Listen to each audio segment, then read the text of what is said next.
চলো আজ তৈরি করব চিকেন চিজ, যা সাধারণত আমরা রেস্টুরেন্টে গিয়ে স্টার্টারে অর্ডার করে থাকি। সেটাই কিভাবে বাড়িতে তৈরি করবে তারই পদ্ধতি আজকে আমি তোমাদেরকে বলবো। সবার প্রথম শুকনো খোলায় লবঙ্গ আর দারুচিনি ভালো করে ভেজে নেবে। ভাজা হয়ে গেলে অন্যদিকে নিয়ে নেবো 1 আঁটি ধনেপাতা এবং 6 থেকে 7টা কাঁচা লঙ্কা। এই সব কিছু একই সাথে বেটে নেবে। এরপর মুরগির বুকের দিকের মাংসটা ভালো করে মিহি করে কিমা করে নেবে মিক্সার গ্রাইন্ডে, এবং তারই সাথে মিশিয়ে নেবো আমাদের ওই বাটা মশলাটা আর 1 চামচ আদা রসুনের পেস্ট। এখানে আমি প্রথম দিকে নুনটা অ্যাড করতে ভুলে গেছি, পরে নুনটা অ্যাড করেছি।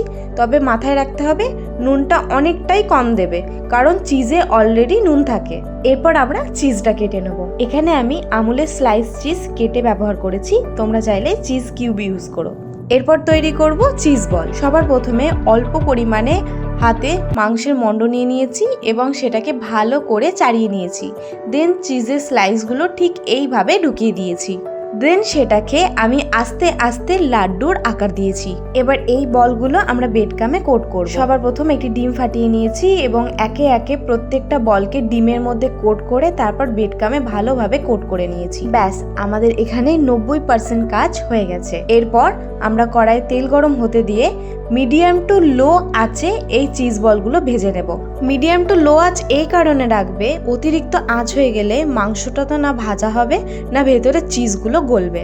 ব্যাস, এইভাবে প্রত্যেকটা ভেজে নিয়েছি। আমাদের তৈরি হয়ে গেল চিকেন চিজ বল। সন্ধেবেলায় যদি হঠাৎ কোনো অতিথি আসে তাদেরকে এটা করে খাওয়াতেই পারো।